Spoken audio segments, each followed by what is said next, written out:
இந்த வீடியோவில் நம்ம என்ன பார்க்க போகிறோம் அப்படின்னா ஸ்ட்ராபெரி ஃபில்லிங்.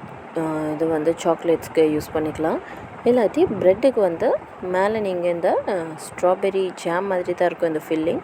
ஸோ நீங்கள் ப்ரெட்ஸ்க்கு பன்ஸ்க்கு வந்து நீங்கள் சர்வ் பண்ணலாம். இந்த ஃபில்லிங்கோட இதை வந்து நான் ஒரு யூடியூப்லேருந்து தான் பார்த்தேன், ஃப்ரெண்டு ஷேர் பண்ணியிருந்தாங்க. ஸோ ஸ்ட்ராபெரிஸை வந்து நான் டைரெக்டாக ஆட் பண்ணும்போது எனக்கு அந்த ஃப்ளேவர்ஸ் கிடைக்கல. ஸோ இந்த ஃபில்லிங்கை நான் யூஸ் பண்ணும்போது எனக்கு ரொம்பவே நல்லா இருந்தது. ஸ்ட்ராபெரி ஃப்ளேவர் வந்து அப்படியே இன்ஃப்யூஸ் ஆகிருந்தது. ஸோ இதை எப்படி மேக் பண்ணலான்னு பார்க்கலாம்.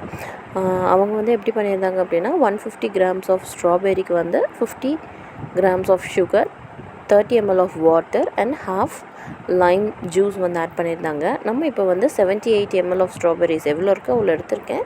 78 gram ஆஃப் ஸ்ட்ராபெரிஸ், அதுக்கு வந்து 15.6 grams ஆஃப் சுகர், அப்ராக்சிமேட்டாக 15 grams ஆஃப் சுகர் எடுத்திருக்கேன். ஏன்னா சாக்லேட் வந்து கொஞ்சம் சுகரியாக இருக்கும். அப் அண்ட் டவுன் வந்து நடுவில் தான் நம்ம இந்த ஃபில்லிங் வைக்க போகிறோம். அப் அண்ட் டவுன் வந்து சாக்லேட் ஃப்ளேவர் இருக்கும். ஸோ அதனால் வந்து உள்ளே வந்து ஜஸ்ட் நார்மலாக வந்து 15.6க்கு பதிலாக 15 grams மட்டும் ஆட் பண்ணிக்க போகிறேன். அதுக்கப்புறமா 30 ml ஆஃப் வாட்டர், இதுக்கு வந்து 13 ml மட்டும் ஆட் பண்ணிக்க போகிறேன். அது கூடவே வந்து ஒரு 2 to 3 drops ஆஃப் லைம். ரொம்ப நீங்கள் லைம் ஆட் பண்ணிங்க அப்படின்னா ரொம்ப புளிக்க ஆரம்பிச்சிரும். சாப்பிடும்போது சாக்லேட் டேஸ்ட் தனியாக, இந்த புளிப்பு தனியாக நல்லாவே தெரியும். அளவாக ஒரு 2 to 3 drops ஆட் பண்ணிவிட்டு நல்லா மிக்ஸ் பண்ணி விட்டுருங்க.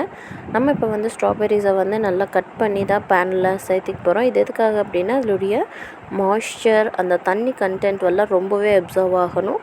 இதே தான் வந்து நம்ம ஜாமுக்கும் பண்ணுவோம்.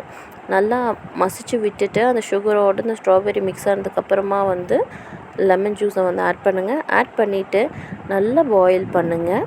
அதனுடைய கன்சிஸ்டன்சி வந்து ரொம்ப ரெடியூஸ் ஆகி ஜாம் பதத்துக்கு கிடைச்சதுக்கப்புறமா வந்து ட்ராப் டெஸ்ட் பண்ணி பார்த்துட்டு நீங்கள் அதையே ஸ்டோர் பண்ணிக்கலாம். கைவிடாமல் வச்சுருந்தீங்க அப்படின்னா ரொம்ப நாளைக்கு இருக்கும்.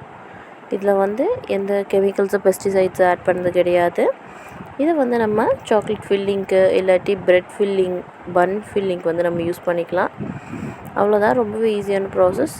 நம்ம ஸ்ட்ராபெரி வந்து பவுடராகவோ க்ரஷ்டு பார்ட்டிகல்ஸ் ஆஃப் கடையில் வாங்குறதுக்கு பதிலாக நம்மளே நம்ம ஜாம் ஆர் ஃபில்லிங் வந்து நம்மளே ரெடி பண்ணிக்கலாம்.